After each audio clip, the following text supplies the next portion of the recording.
And now the scariest thing we could muster. Somebody wants to... Okay. It was getting that song stuck in your head. And now it probably is. It's a cold place, and they say it gets colder. Welcome to the Party of Two podcast, right here, wherever you may be listening. I'm one of your hosts, the Internet's Mark B. Donica. And I am your other host, the Internet's Andrea Donica. If you clicked on this without looking at the title or the probably very well-constructed thumbnail on YouTube, you wouldn't know that we're going to be talking about Shrek 4D, also known as Shrek 3D, also known as The Ghost of Lord Farquaad. Well, I mean, we're going to be talking about the 4D version because that's the actual attraction. And we thought, well, we wanted to do an in-animatronics. It's October, so spooky times. And what's spookier than one, Shrek, two, ghosts, and there is a pretty big ghost and an executioner guy in our good friend Thelonious. That's true. And the other interesting thing, too, about this ride is while it is pretty old and it is an animatronic at multiple parks, it is still living on as a bit of a ghost of its original self in other locations. Still just kind of hanging around. Orlando and Singapore? Yeah, 3 parks. Then Japan, too. Yeah. So, Florida, Japan, and Singapore. Yeah.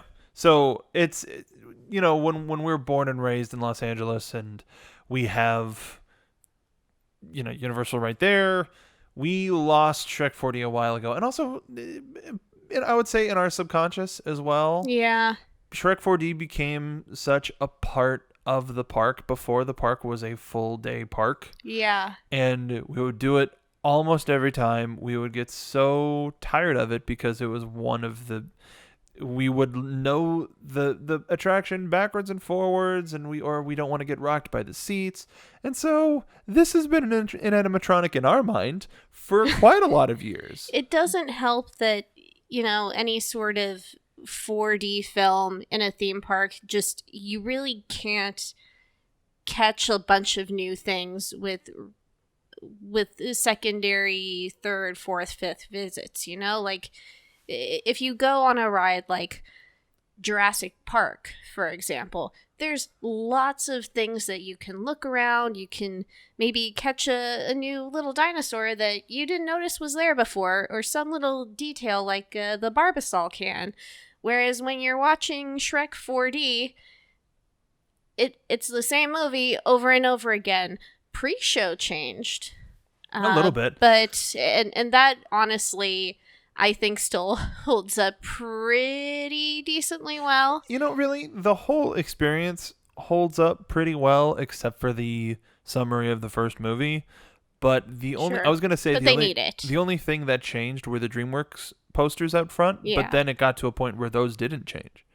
So, yeah. They would kind of keep adding on, is what I remember. I remember seeing the Monsters vs. Aliens poster, and I was like, oh. I remember saying Shark Tale a lot. Shark Tale, still haven't seen it. Probably one of the best decisions I've made in my adult life. I tried to give it 3 to 5 minutes when it was playing on TV once, and I was like, nah, I can't do it. Is Jack Black, Angelina Jolie, Will Smith.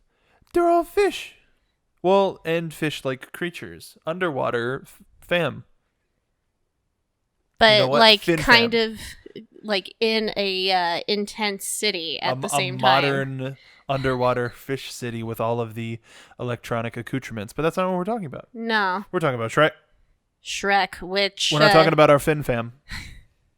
Which changed DreamWorks and I would almost say Universal theme parks quite drastically. That wasn't... Well, I was going to say that was one of the first major screen attractions, but it wasn't. Back to the Future was. And even before, and Terminator 2 was after that. And before we get too far into Shrek, speaking of Terminator 2, it was finally revealed, not revealed, and then revealed by Universal Orlando that Jason Bourne, woo, will be having his own Stuntacular, the Bourne Stuntacular, opening spring 2020. So the thing about the Jason Bourne Stuntacular is that they're espionage movies. So a lot of the stuff that takes place is personal. It's like one-on-one. It's not like an action figure, or it's not like Neo taking on an entire group of Agent Smiths at a given time, which by sheer volume would give a lot of actors work and also be very impressive to present every like hour and a half, 2 hours at a theme park.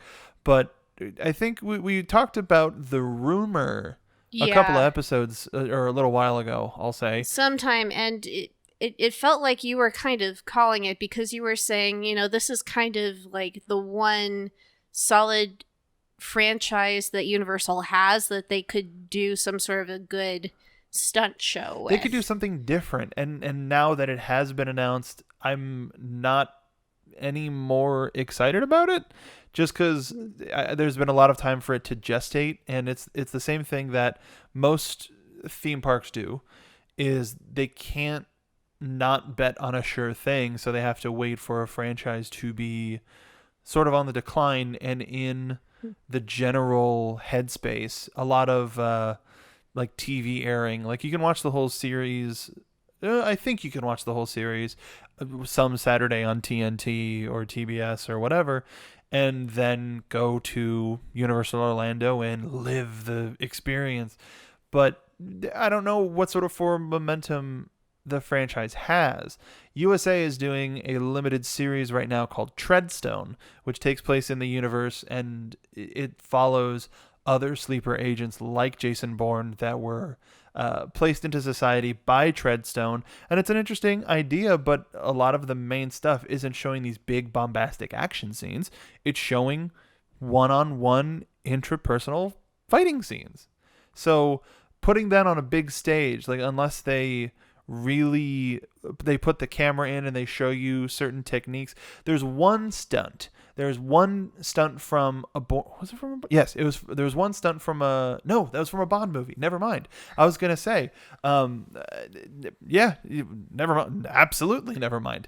But it similarly to Bond, at least, was another rumored franchise that was going to be taking the spot, and it has those big, or at least modern Bond, Daniel Craig Bond has and Pierce Brosnan, I would say too, have a like huge bombast. There's some classic stuff too. Don't get on my back. Well, and I think the problem with having gone with James Bond would have been that because I think Craig has like one more Bond film and then he's being recast. Sure, but so then they would have to like film a new movie, and I think right now, wait, is it a movie?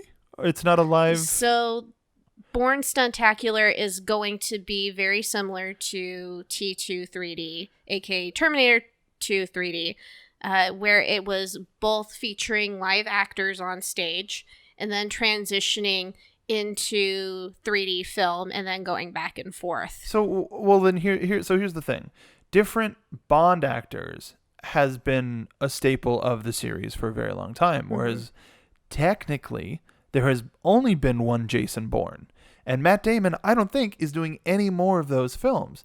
So they're shooting one. There's one in production right now. Bourne 6? Oh, my God. All right. But, what I'm figuring, too, is that probably the filmmakers and the actors, like, there might be some filmmaking delays because originally the stunt show was rumored to be opening sometime at the end of this year. Maybe 2019. Yes. So perhaps they had to push things back a little bit with production schedules, special effects, and the like. But, I mean, I'm excited. I personally have not watched the Bourne films. I'm going to try to now. However, I will say I didn't really watch the Terminator films either. Like, they would kind of be in the background. I know I've seen at least the first or the second one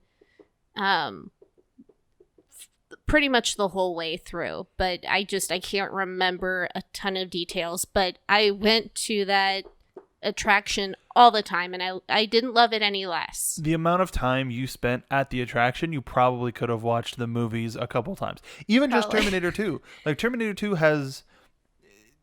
It's weird. It's sort of the prototype of the late life sequel or the retro sequel where it's 10, 15, 20 years later, and you didn't need to see the original, but we're going to give you what you need to know to enjoy the story. And Terminator 1, because Terminator 1 is a noir film, and Terminator 2 is a straight up action film, and as people call it one of the best sequels of all time. But if you look at stylistically and certain story threads and certain this, certain that, but as a movie, it's so bloody entertaining, and there are so many things that stick with you once you watch it.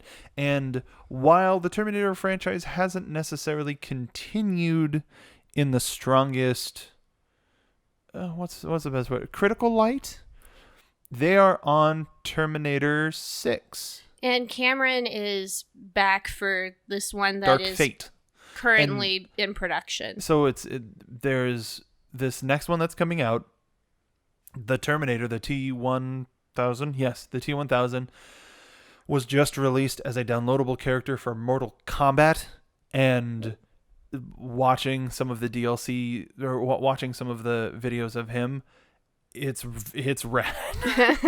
Mortal Kombat likes using a lot of licensed sci-fi and horror characters, but man, did they make a slow-moving robot, and unfortunately not voiced by Arnold Schwarzenegger. Oh, a very he's entertaining character. He's kind of having... He is well deserved to kind of just be at a state of where he gets to do whatever he wants. Not only was he an actor, but he was also the governor of California for some time. He's done a lot, and he's doing a lot for this. He's doing a lot for society. Yeah, not just being an actor, but he seems to be a genuinely good dude. And it's weird that Terminator 2 closed. I bet they were hoping that one of these Terminator movies was going to stick. Hope maybe Sarah Connor Chronicles was going to stick, and they get a movie, and then they get to make it. Like, I can't imagine the movie company putting it out, waiting to hear a reaction, and being like, we want to keep some version of the show alive because it is very popular. And now, with all of the creative goodwill that Dark Fate seems to be receiving, you gotta, like, this is the last one. Yeah. If they make this work, then I bet Universal's gonna shoot themselves, like, we shot ourselves in the foot twice. We could have kept Terminator in the parks in some way. Maybe that allows another opportunity for Terminator to be in Universal parks. That's true. Well, maybe instead of getting a film, maybe we could get a full-on ride. Maybe a la like Transformers, for example. I think that would be actually really cool. Yeah, I wonder if you know what I want? Huh. I want an Indiana Jones-esque adventure with Arnold Schwarzenegger and Sarah Connor. That'd be so cool. It'd be rad. And it's also, you could, similarly to the... How have they not done this? Similarly to the Stormtroopers, well, remember, like, his political career and blah, like, I et know, cetera, et cetera. but didn't, like, T2 close, like, just before he became the governor? No, way after. Or, I mean, at least for Hollywood. That's what I'm mixing it up with. No, it was open while he was the governor. But... it was a weird time. So imagine the Rise of the Resistance, all of the hubbub that it's getting about that Stormtrooper scene on the deck of the Star Destroyer. Now imagine that same number oh my gosh. of either T-1000s or just straight up Arnold Schwarzenegger's. Come with us if you want to live. That would be wild. Yeah, Anyway, it's sad. I'm a big fan of the Jason Bourne books. I read and it's unfortunate that the movie series went in a different direction. As they always do. They took some of the basic elements and just sort of but each book could be a miniseries. And I think the Ludlum estate, Robert Ludlum, the author, the Ludlum estate wants that now. Once all of this Matt Damon business is taken care of, once the Matt Damon business is taken care of, they'll probably move to have some sort of a mini series with a new younger actor and stick a little bit closer to the books, and maybe do a book per miniseries. That seems to be the new popular thing. And yeah, there's another thing that's happening in Orlando right now too. Bees. So I feel really bad for Universal Orlando's team because they've been having Hagrid's is going through growing pains, right? Like they have to either close the ride early during the day or open it late because they're doing additional testing because, something came up just before the ride was going to open, and they're trying to work out the kinks. And this is a very technically complex ride. It's also, why one could say, oh, well, we're waiting longer for Rise of the Resistance because they're also having technical problems, though they seem to be on the right track now, so I'm super excited for that. But now, something completely out of Universal's control. Honeybees, which are protected bees in the state of Florida, decided to hang out around the roller coaster of Hagrid's, and they had to shut the coaster down because they didn't want people getting stung. It could have been really bad, and they can't just move them, so they had to, call out bee experts to kind of get things going. And initially they did. This was kind of around the end of September. Taken care of. Great. Let's get back to it. And I will also say the week leading up to this incident, Hagrid's was actually having a good, smooth sailing week of running around. And then the beginning of October comes around, and the bees, a whole swarm of them, decide to come down on Hagrid's again. There is something about Hagrid's that just makes the bees go crazy. It's in the Forbidden Forest. Which is fair. Forbidden. They're probably like, ooh, this is a nice place to hang out. I want to hang out with some magical creatures. Cursed. Yeah. Maybe we'll get mutated by hanging out with them. Maybe we'll become magical bees. Bees? They want to interact too. They want to be part of the Harry Potter universe. They're all big fans. You know, it's a sit-in protest for a bee movie attraction. Oh no, no. Well, we're waiting for it to die down so that we can go and ride on that ride, but it won't die down. I want to go on this ride so badly, and I keep watching social media to just see, like, okay, when is it going to calm down? When is the line going to be chill? When can I feel realistically like buying a ticket to the park is going to guarantee me to get on this ride? Because right now I don't feel confident doing that. Yeah, and I'm sure that's not doing them any favors right now in the ticket department either, though. I mean, it's Horror Nights. People are going for ulterior motives and various things. But when it comes to Christmas, people are probably going to go specifically to see Potter. I don't know what else they would want to see. Well, and Christmas I mean, the mode. decorations are going to they're fantastic. I'm super psyched to try to see it. I am Optimus Claus. Like, what else is going to have Christmas decor? Actually, I would like, similarly to how last year around this time we were talking about Halloween layovers that we wanted to see, and I gave a lot of stuff about Treehouse of Horror, Simpsons Treehouse of Horror, the ride, which you should go back and listen to. Head on Anchor.fm or iTunes or wherever you're listening. Make sure to, go back. Only some of that stuff is dated. Yeah. But go check it out. And back to sort of the spooky attraction that we were talking about here. Spooky in not even name only, unless you find Shrek terrifying, which some do. I mean, a lot of the villagers find him absolutely terrifying.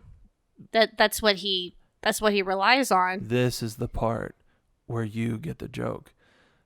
So Shrek 4D, not too complicated of a history. Shrek was popular. They went, hey, and then they made this. Okay, that's an oversimplification. That's a bit of an intro. Jesus, all right. Okay, let's back up a little bit here because Shrek was born out of Anger by Jeffrey Katzenberg. Yeah, I hereby present you your soapbox about all of the Disney books that you've been reading lately. Disney War basically explains the entire prelude to why Jeffrey Katzenberg was angry with Disney. Long story short, Katzenberg had been led to believe, also kind of promised essentially, that he was going to take former head Frank Wells' position, which is kind of who was second to Michael Eisner at the time. And Eisner said, nah, I'm just going to do everything myself. And Jeffrey was upset. He was like, I was promised this and this in my contract. You told me I was going to have the job. And Michael Eisner, he kind of has a funny history of, making promises and saying things to certain executives and then not following through. He seemed very anxious to give additional responsibility that would potentially conflict or undermine him in any way. And he also wasn't confident that Jeffrey Katzenberg was going to be a good negotiator and talker with other companies and other higher ups, because he could rub people the wrong way, which, is a fair criticism, of course. But still, when you make promises to somebody and they've been working really hard and working with you for essentially 2 decades, you gotta pay up. Like, you can't tell that to the head of animation that has single-handedly made sure that the Disney Renaissance came to be.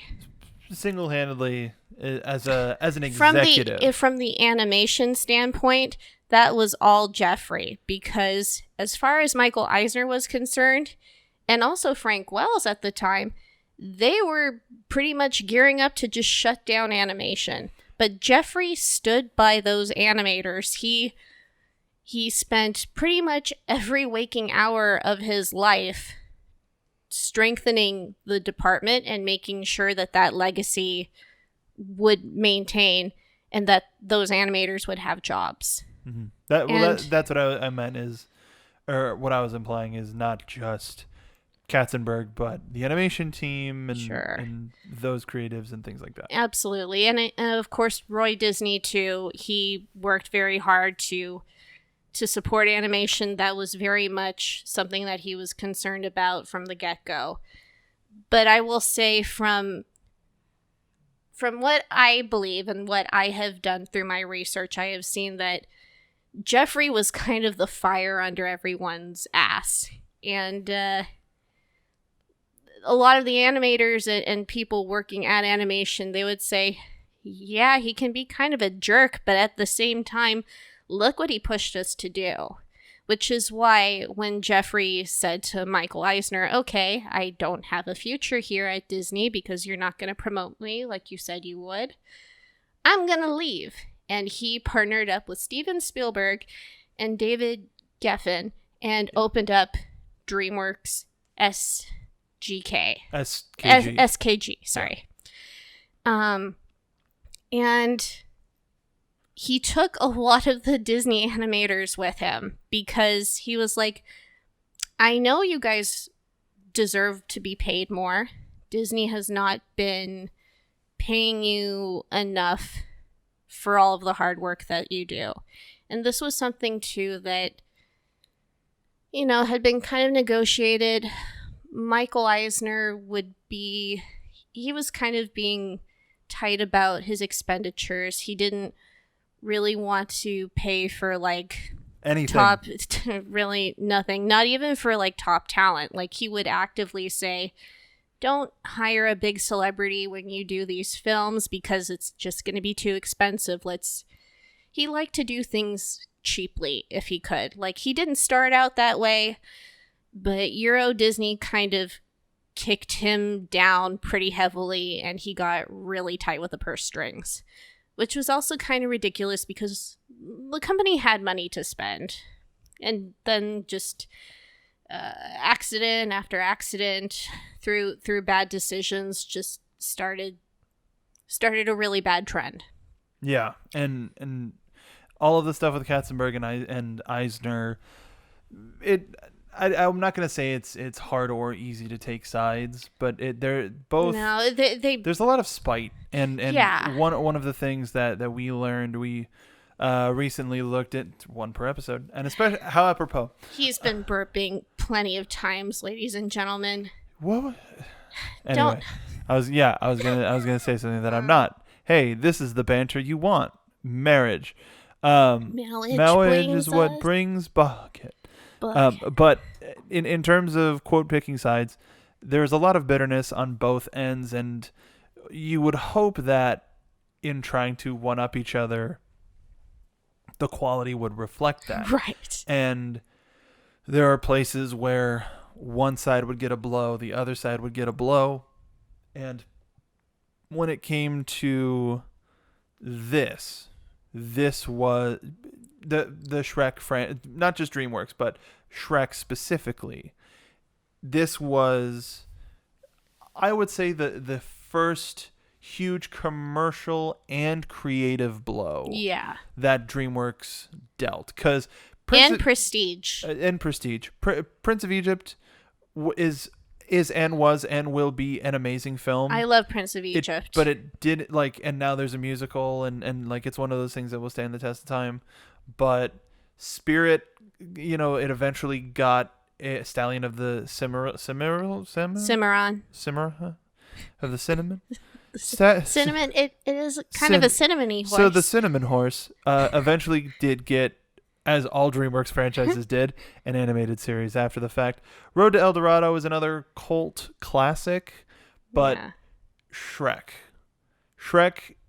dominated the common popular culture, still does. It rules meme culture with an iron fist. Yeah.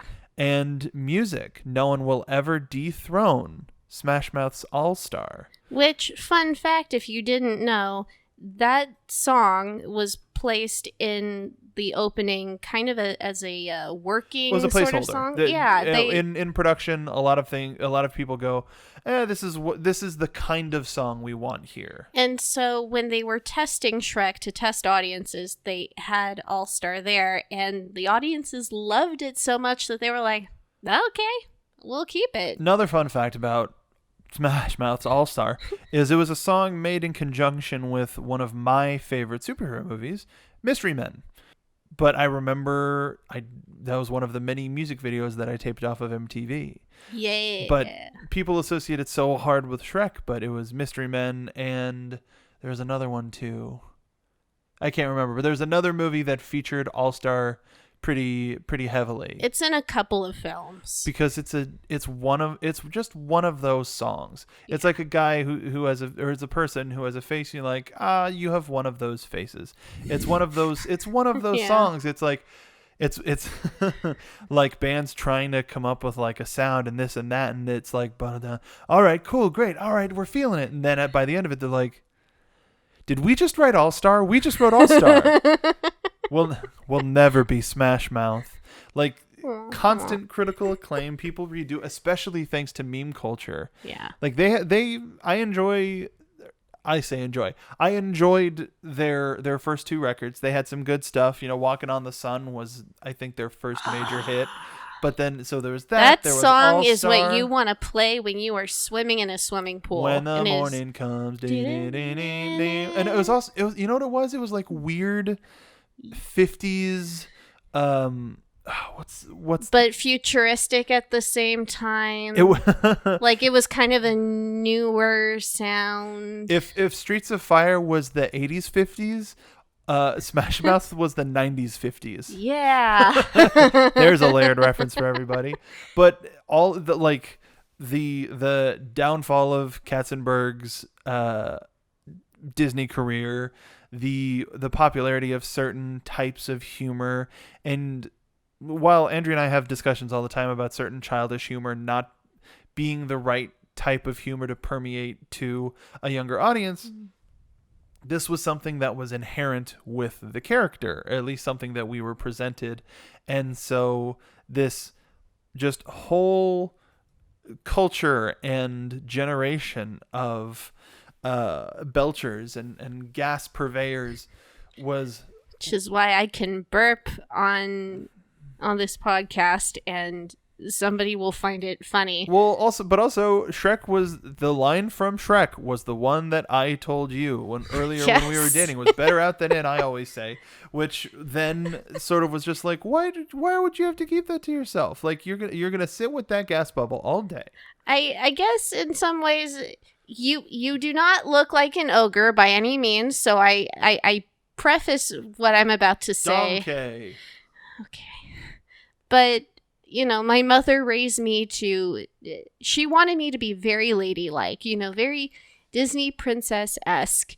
And I was not given permission to do anything that would not be deemed ladylike in her presence. So say I had a Pepsi after One Pepsi. getting Taco Bell after going to school. Ooh, and it's very sugary. So sugary, and there's all these bubbles just rolling around, and just a little bit would just push itself up, and I would try to mute my burp as best as I could, and I would not burp at any other time. But like, even if a little bit of a sound came out and my mother would be driving, she would just, her eyes would flash and she would glare at me like I had just said a really dirty word in her presence. I didn't know your mom was Julie Andrews. Oh my God. Looking at the cast list and trying to remember who voiced Queen Lillian, whose name is Queen Lillian. That's weird. Fiona's mom. That is so weird. Yeah, I remembered it was a British actress. Who was it? Oh, it was just legit Julie Andrews and John Cleese as Fiona's parents. Yeah. But get, what are you doing in my swamp? Shrek was, so a lot of people talk about Shrek as sort of a direct response to Disney. And while, yeah, there's definitely elements, and you can't tell a fairy tale story without certain fairy tale creatures, the movie was in development for 10 years. Yeah, it was in development hell. I really feel bad for that team. And they nearly went bankrupt trying to make this movie, but they were convinced, with every single adjustment that they were making, like they needed to do this, because first they had cast Chris Farley to voice Shrek, and unfortunately he took his own life on accident through a drug overdose in the middle of production. And then they needed to recast the voice. And then they bring Mike Myers in, and he's doing a great job. He's recorded all of his dialogue. Great. The animators are then able to start animating to, coordinate with the voice acting and the dialogue. And then after 6 months of that happening, I think it was 40% of the animation was done or being worked or was near final, something like that. They had done quite a bit. They had done at least $4 million worth of work. And he comes back to the producers and he's like, actually, can we scratch all of my dialogue? I need to re-record it in a Scottish accent. Okay. And he performed it in front of the producers, and they were like, okay, legit, he's onto something. So they threw it out and they started from scratch again. But this movie, when it finally came out, it just clicked, because it was not something that we had seen before. We hadn't seen something that was so blatantly referential with pop culture in such an aggressive way in animated film. As a family animated film. Yeah. Maybe you would see that in, live action, for example. I would say like Police Academy or there's a parody genre, a spoof genre, but this still had its own rules and its own lifeblood, and it was in a weird spectrum where it landed right in the middle of a straight up spoof as well as like it is an original story, is Yeah. based off of a children's book that they had a bit of, there was some essence left in that, but ultimately what we got was this irreverent, but like it was treated like a regular comedy movie. I think that was another thing. Yeah. Is it was one of those movies where it was just sort of recognized as a film that was animated, which is a weird way to put that. Yeah, like if you take a look at the poster, for example, you see the giant S. S.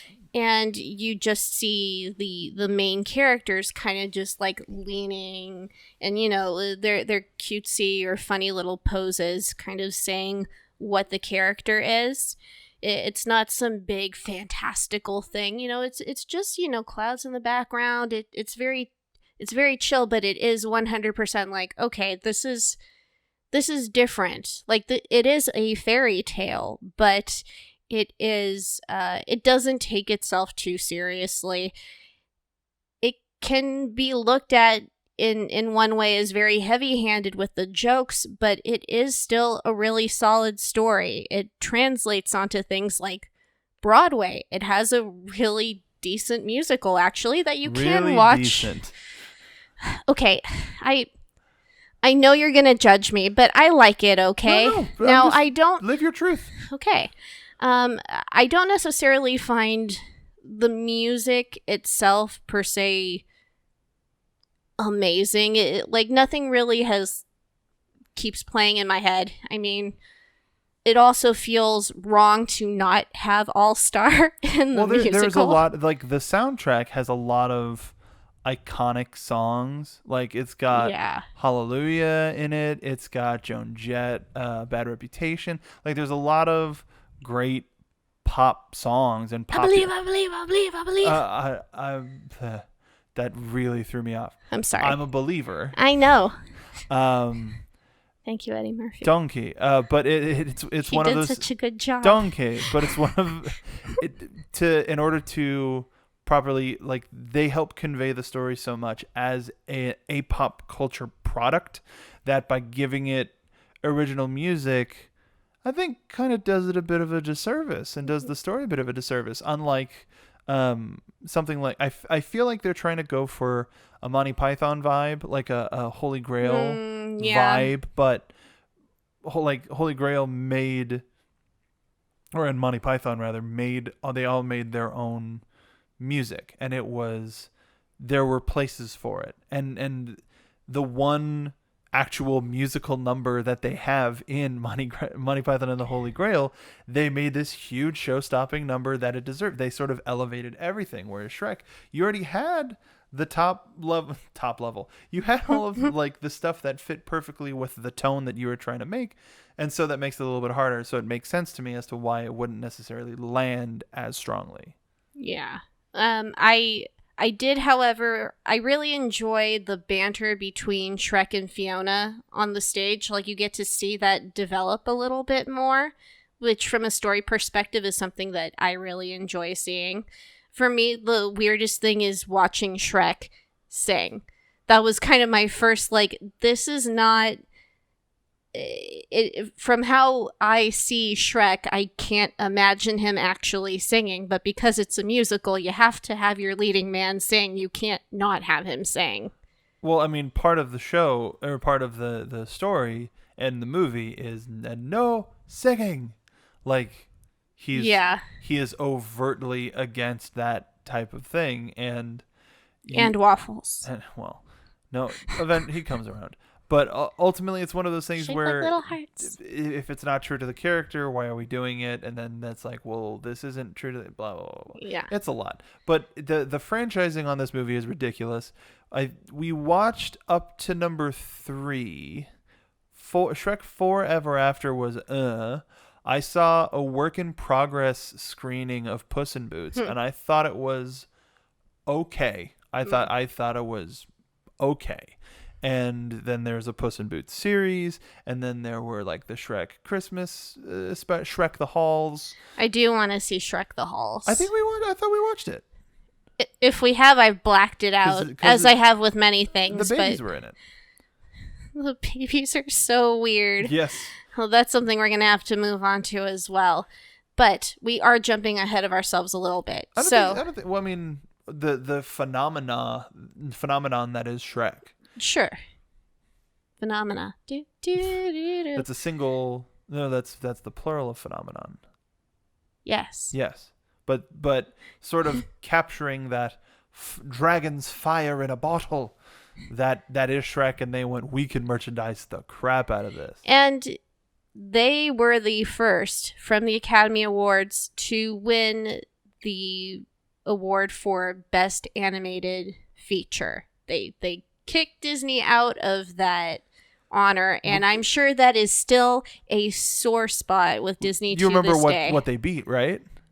I don't, actually. Monsters Incorporated. Oh, that's right. And yes. it was such a huge... Monsters Inc. is such a beautiful film, and it really ends is. and gives you such like a bitter, like a happy. It's such a pure happy moment that Pixar was known for in its first, also Bugs Life, its first couple of forays into film. I like Bugs Life. I'm just giving it crap, but Shrek was undeniable. Yeah, it was a force that you had to reckon with, and so. This was 2001, and they were already like, okay, great, we're gonna start franchising this like crazy. Let's make a sequel. Let's get going. And they talked to Universal, and it was like, okay, let's put in a 4D attraction. And this was like DreamWorks' first real special baby. So they were like, we got to do this really, really well. So they had the original team, all the original voice talent.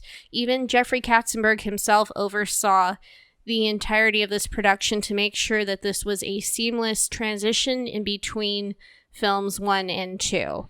So it really is an authentic, canonical sequel to the first film, and you can watch it on Netflix if you haven't been able to enjoy it in the park. We referred to it at the top of the show as The Ghost of Lord Farquaad. That is the feature name, the short name that it was given.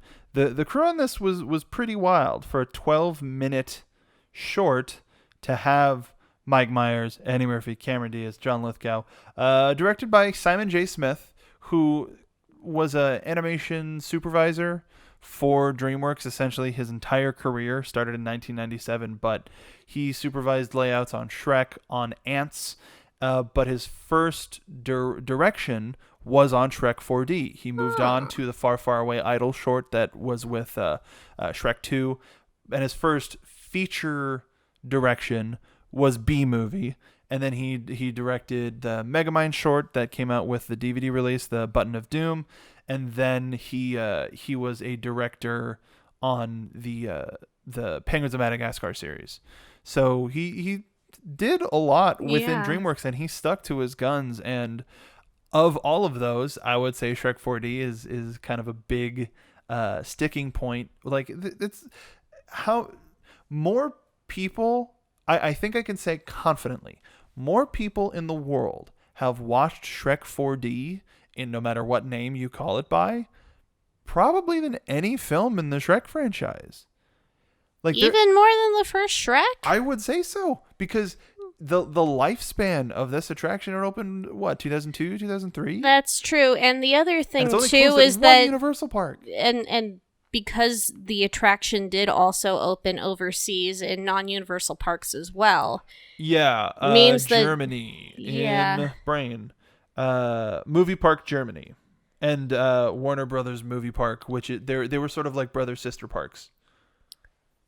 Those would be numbers I would be intrigued to see. But in any case, I would be surprised if someone didn't know who Shrek was. Shrek's a household name. Shrek, Mario, Mickey Mouse, Pikachu. Like there's a lot of children's characters these days. That one character, Fortnite, Donkey. But I 100%, I would say Shrek. Now, if you look at the 1 through 10-year-olds, I think people are primarily consuming Shrek as a meme right now. Probably. Because it's been 1 week. It's been almost 20 years since the release of the first Shrek. In 2 years' time, less than 2 years' time, will be the 20th anniversary of Shrek. That's crazy. But in that time, now, like, once that hits, there's like people our age that are parents that are that either have or haven't shown Shrek off to their kids, and people go, oh, they made a movie about the meme. I entirely believe that there's going to be a generation where people are going to think that the meme came before the movie. But that's society, baby. Yeah, but, it really amazes me how, you have the internet at your fingertips. You have literally all of the world's answers right there, and people don't look for it. Why would I want to watch an hour-and-a-half movie when I can watch this meme compilation that's 10 minutes? What else are you gonna do with all your free time? Watch that same compilation 13 times. But okay, so the attraction, I told you not to do that. Ugh. And here you did it. And that is also primarily your pop filter. How does that feel? It's like a physical and mental grossness. Like, is that me? But I'm not touching that with a 10-foot pole. Much like Shrek detractors. I was trying to get back on track. But before we continue, I just wanted to take the opportunity to thank everybody who's been listening to our show. We got a little bit of social play, but we got a response from Joe Mama 1969. Based on the latest Party of Two podcast, it seems that one of Mark B. Donica's wedding vows was till dab do we part. Man, if I could we have the book. I could put it on my pad where I wrote my vows. I haven't dabbed at all for the last 5 minutes. But thank you, Joe, for watching the show. Yes, thank you. Really, or watching the show, listening to the show. We really appreciate it. If you have a comment for us, leave it either on our YouTube page or just tweet at us at PartyOfTwoPod. Also, questions. We would be happy to answer any random questions that you may have about Disney, Universal, the parks, or even about us. Let's start a dialogue. What about us? I keep hitting the wrong button on my phone. But it's your big thumbs. It's my big. It's your Shrek thumbs. Hashtag big donkey. What hashtag? Big. Hashtag big thumbs. But also make sure to support us by going to our TeePublic. We are going to be debuting some new stuff. We put out a new version of our logo shirt, which I'm a big fan of our logo. Thanks to Clement W for providing that to us. But also, we're going to be slowly trudging out some new stuff. There's a sale going on right now at TeePublic. Sale! If you're listening to this close to, there are pretty frequent sales. So if you go to teepublic.com/partyoftwopod, you can check out some of our designs out there. We have one for electronica. Our most popular design is our no jumping high fives. Because it's amazing. People it is get so it is endearing, and I will always remember that small child. Always. But hey, Mom, no jumping high fives. No jumping high fives. I think we explained that in an earlier episode. Go back and listen. I'm pretty sure it was season 1, like a long time ago. It was a minute. But thank you so much for your support. Also, go support our friends at Nerd Mountain. They're wonderful creators as well. They have all sorts of merchandise as well. And we're working on a collaboration with them to put up somehow. So check them out, nerdmountain.com. Nerdmountainshop.com, excuse me. And then the last thing I'll say about this is tell your friends if you like theme parks, if you like we're trying to build this community out, and could appreciate share with a friend. Leave us a way to make us.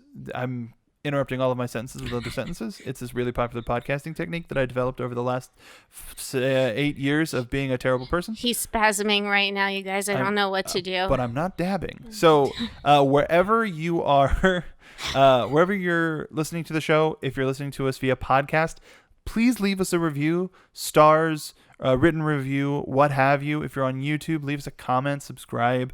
Like, the more activity, the way that all of these mediums work is the more activity on them, the more people see them. So especially with like iTunes or podcasting, we would really appreciate some reviews there. We'll read them on air, and with YouTube, some comments. We stirred the pot a little bit too much with our last episode of my favorite thumbnail that I've done so far. With the Skyliner crash, but yeah. I'm so sorry, Bob. I really am. Just Mark got so excited, and That's I couldn't discourage him. He's the president of them parks. By the way, Bob Chapek has not said anything about the Skyliner. Oh, and if you are listening now, Bob. Since I'm saying to our regular audience. Oh, I misunderstood. No. The Skyliner is back up and running, which is great. They have reduced hours, so if you do visit Walt Disney World at all, just keep an eye on the app so that you don't plan on going between Epcot and Hollywood Studios, for example, and get stuck somewhere. Yeah, because that'd be a bummer. They're really looking at the Hollywood station, because that's where it happened at Epcot. Regardless. Going back to thank you for listening to the show and help spread the word. We're trying to make a real go at this thing. So talking about Shrek 4D, we've how many times total do you think we've been on that ride experience show? Yeah, it's always weird with film attractions. I call them attractions more than rides typically. But your seats move, so I mean you are getting kind of a ride experience. Terminator 2 3D, the ride, the experience, the Governator. It built itself as a ride, yet there's really only one major movement, was the lifting of the seats and the dropping of the seats. Yeah. Whereas with this, there was a lot more kinetic motion more frequently. The sequence where you're following the chase when they're in the little onion buggy. When Thelonious captures Fiona and takes her away. Yeah, it would go on for so long. I mean, at least I knew how long it would be, but I'd just be like, I'm not comfortable. I think there were a couple of times. Thank God it was padded. Well, there were also a couple of times, I think early on, they started offering non-moving seats. That's true. And yes. We did switch to those fairly early, unless we were bringing like a new person on the ride. Yeah, and the thing too is we went a lot in high school, you guys. We had annual passes, and we would get all of our friends to get annual passes too, because it would be buy a day, get a year free, which was an amazing deal. It was also when they had the dining plan. Yeah. And that was literally robbery. We're sorry. No limits. No limits, just right. We were poor teenagers just going off of the few couple of bucks their parents would give us. But we would go there all the time, and when Shrek 4D opened, huge lines, and kept on going for quite a few years, at least in Hollywood. I can't really speak for Orlando, but I remember waiting for that attraction on average for 45 minutes to an hour in peak summery-ish times or spring break, for example. At the same time, that was still when Universal was kind of a low-yield park. It did house a lot of people, but it was walkthroughs. It was demonstrations. It was shows. Like the Wild Wild West stunt show. Maybe there's another Wild. Yeah, there was one more. Wild West stunt show. There was a lot more shows and experiences than there were rides. And this was sort of, other than Back to the Future, the Tram, E.T. in Jurassic Park. This was sort of like the Backdraft at the time. I think. Ride. I would say Fair. This, in terms of a ride versus experience, this was kind of a middle ground. Yeah. There was still a screen, there was movement, and it felt a lot more directly kinetic than, let's say, the Tonight Show with Jimmy Fallon race across New York, which is just woof. But we're not talking about that. It still was something, and it had a big, viable, vibe to it. It was. No kid was gonna go and say, "Oh, let's not do Shrek." And maybe some teens were like, yeah, this appeals to my sensibilities as a rebellious teenager. And the adults would enjoy it too. And I think that was also one of the great reasons for Universal to jump on the Shrek franchise and distribute that from a park standpoint. Because Universal did not own DreamWorks at the time. Now Comcast owns Universal, owns DreamWorks Animation, but that didn't happen until 2016. So this is a long ways back. But they saw, I think this might have also been this might have been the first franchise that Universal put into their parks that wasn't something that they had actually created. Hanna-Barbera. That's right. There's probably a couple. I mean, there's stuff with Nickelodeon. They didn't own Nickelodeon. That's true. Or no, that's not true. At some point, they owned Nickelodeon. Yeah, I'm trying to think. Now I have the Rugrats theme in my head. But the great thing about Shrek was that literally everybody in the family could enjoy it. And that was something that Universal was also sorely missing in their park. The fact that it had, the jokes on fairy tales that the kids were also invested in because they had had plenty of exposure to it. And also turning on that head all of the adult humor that the parents could pick up. And then it was also a cool franchise that teenagers enjoyed too. Really, you had everybody satisfied to check this attraction out. So I would say that it was really one of the best additions to Universal. At the time. And its legacy is that it's still a Shrek program with the original cast, which goes a very long way because now sound-alikes are rampant. Like the Shrek sure. that's in the DreamWorks theater presentation, or the Shrek and Donkey that's in I don't remember what characters are in there. We did that thing once, but those characters, those actors. Fine, for a kid that didn't grow up with the 5 iterations of Mike Myers' Scottish accent, they go, oh, it's a Scottish accent, and oh, that's kind of Eddie Murphy, or that's kind of they're fine, and that's not an insult to the actors. They're supposed to be sound-alikes. They can't necessarily put their own oomph into it if they're trying to sound like something else. So having we're back to direct-to-video land. Like we were at Disney a decade ago, 2 decades. Oh my God, in the early to mid 90s. But so it's still kind of a hot commodity, and it lasted a really long time in terms of bouncing around. It bounced around. I think the last release that it got, physical media, was in 2011, 2012, as a part of.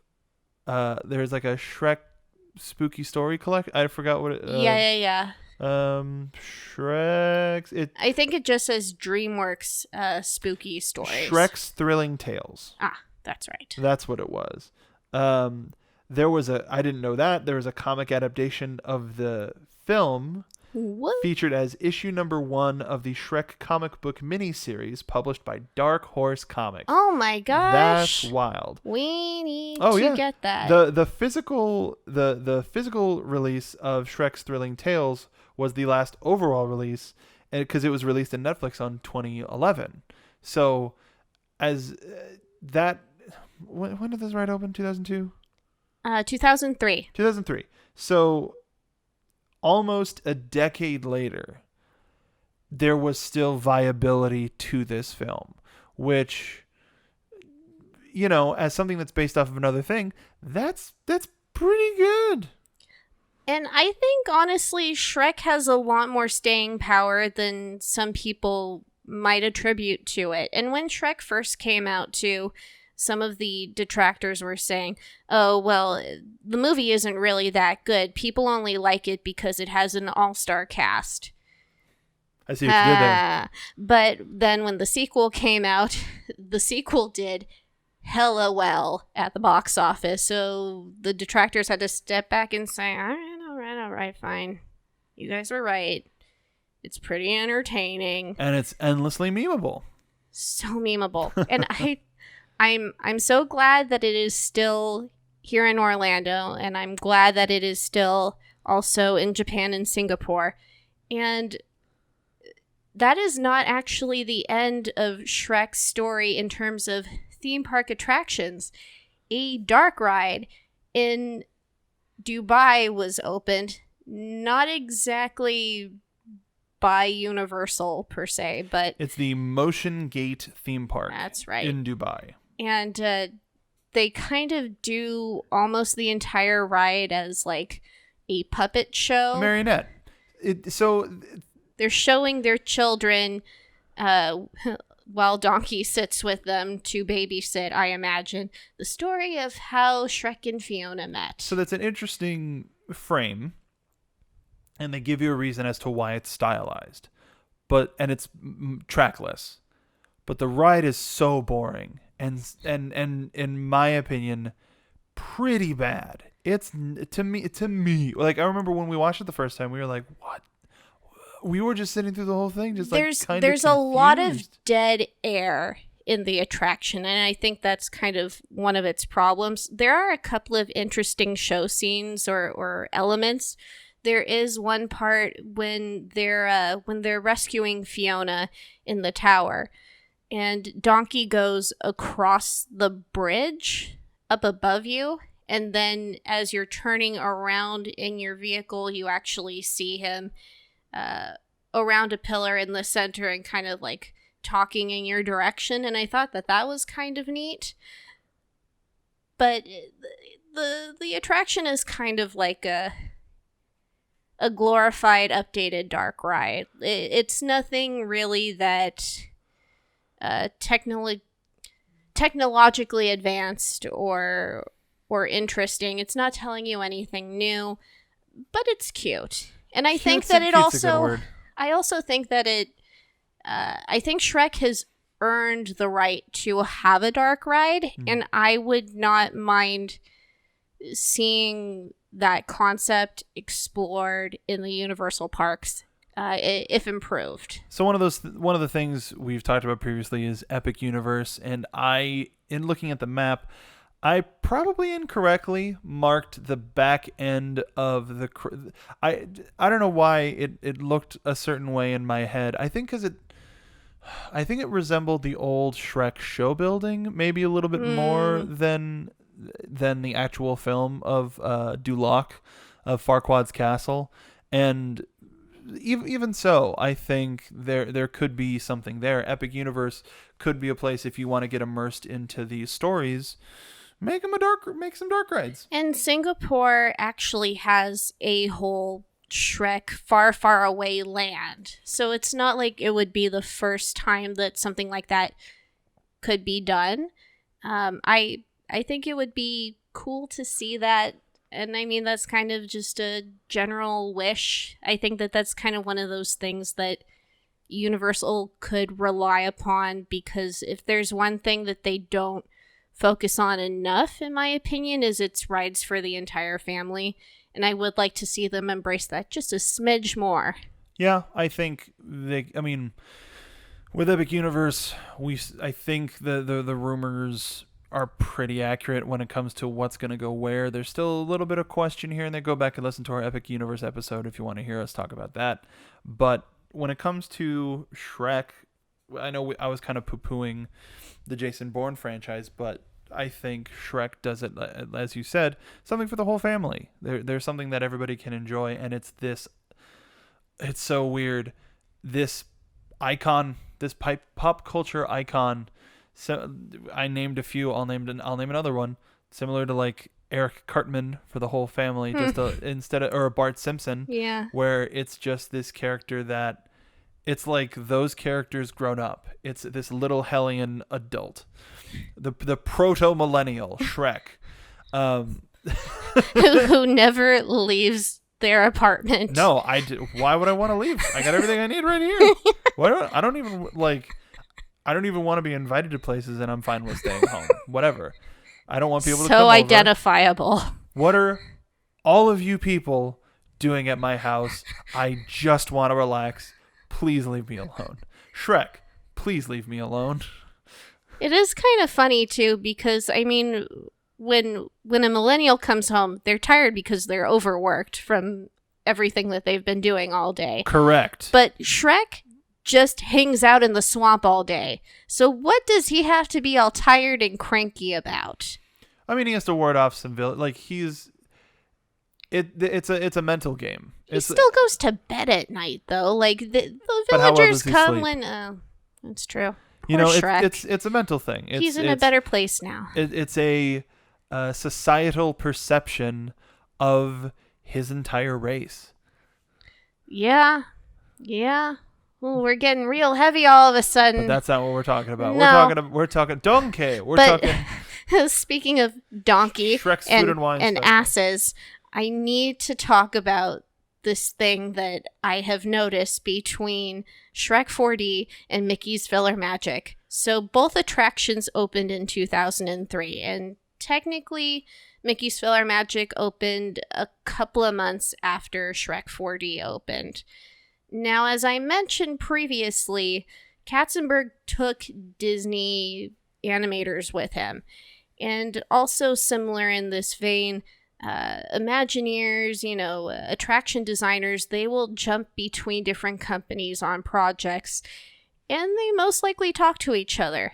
And then on top of that, you have both DreamWorks animators and Disney animators working on these two films.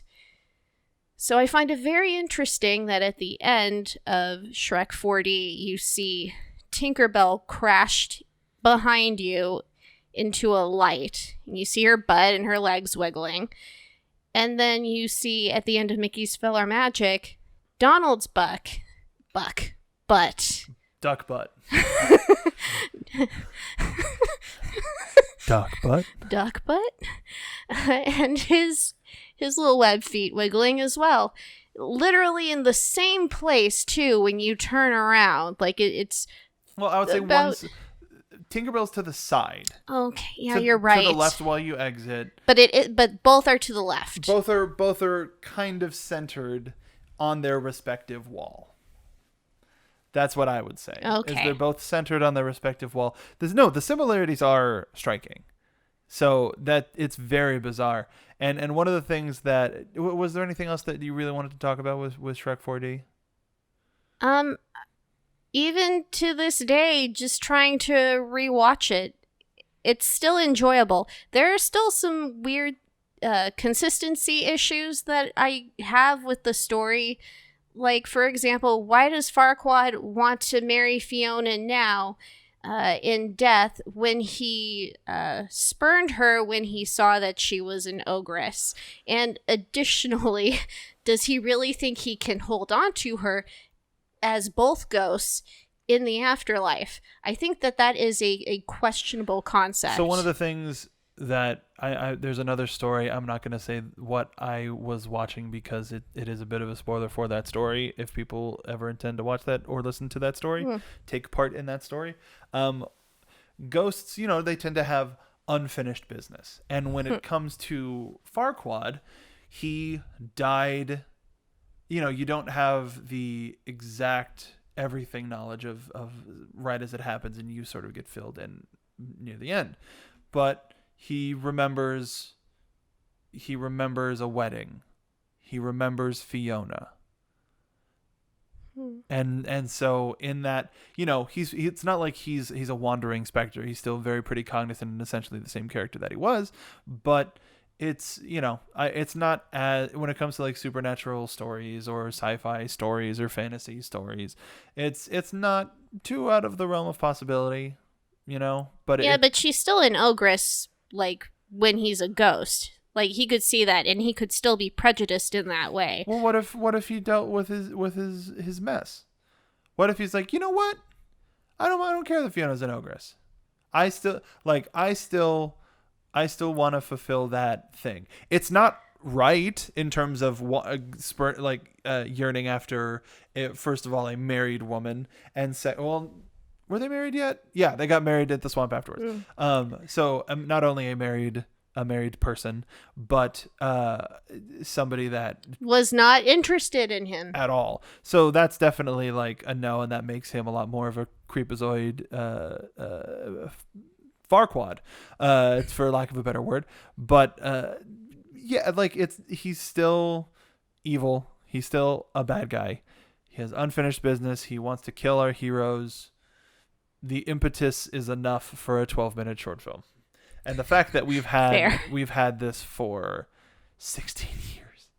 The fact that this has existed for 16 years is something like film scholars will be. I mean, we're talking about it now, 16 years later.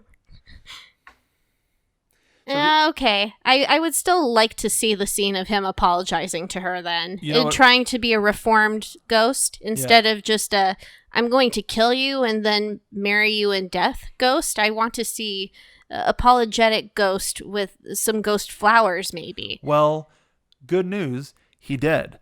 The thing that I want to see... No, sorry, go ahead. And one last thing. How can dragon's breath then incinerate ghost presence? Fire is sort of like a purity and a blah blah. That's another fantasy thing. Either way, for me, it's not that much of a stretch, but I can understand. I would ignore it. I did also notice that some of the characters, the side characters that you see in the pre-show that are locked up and being tortured by Farquaad and Felonious, they somehow escape, and we never get an explanation as to how or why. But Gingy, like Gingy, escapes from Duloc and makes it to the middle of this forest in a gingerbread house. Oh, I love that scene too. Oh no, it's fine. And then they ruin his house, and I feel so bad for him. It's one. I mean, it's not a great joke, but it's one of my favorite jokes because it's told so earnestly. Shrek, that house cost me a lot of dough, like, because it's not necessarily just a pun. It is a house made out of gingerbread. This is the millennial movies. The millennial movie. Yeah. The millennial movie. Starring the Emoji Movie and Shrek. Oh. Some Shrek wants emojied. Now, the thing that I would want to see improved is the logic of how a donkey with a single hoof could offer licorice to... Anyway, I'm getting too ahead of myself. We've been talking about Shrek for quite some time, and let me put this into perspective. You've been listening to us talk about Shrek for a long time, so we're gonna skedaddle. Thank you. I hope you're believers at this point. That was forced. Thank you so much for listening to this episode of the Party of Two podcast. Make sure to follow us on our social media at Party of Two Pod on Twitter. We also have a Facebook page. And YouTube, if you're listening to us on Anchor or your podcast provider of choice, head on over to YouTube. There's a couple of things that I've been wanting to do for a while that I think I'm finally just going to step up and do, especially one that today I was at work. I was just like, I think it's time for me to finally do that thing that I've been wanting to do. And so that will exclusively go on YouTube. Well, maybe we'll release it as something else too, but it will start on YouTube because it's very specific. But you could also follow us on our personal social medias. Andrea, where can the folks follow you? You can find me at Dole Whip Drea on Twitter and on Instagram. And by the way, I have actually started another podcast with my BFF who is on the West Coast, and we are doing an interesting Skype thing, but we are talking about our favorite fandoms called To Ship or Not to Ship, Fandoms Are Us. And I do that podcast with the incomparable Stephanie Zushi. It's a good show. You should listen to it, especially if you're like an old school, like, message board fanfic shipper for no reason other than these folks are OG. But we talk a lot about the ships, and that's the primary focus, but we talk a little bit about the stories as well and what we love about them, and give a little bit of context as well. For example, we've talked about one of our favorite television shows that is also on Netflix, which you can also find the Shrek content on, called Lucifer. and it is shooting its final 5th season right now. And now we are currently recording individual Harry Potter episodes, which is so much fun because I am such a Potterhead. And you can find me at Mark B. Donica on Twitter and Instagram. I don't have a filter. So thank you for listening to the Party of Two podcast. Make sure to share with your friends. We really appreciate you sticking around until this ride was Ogre.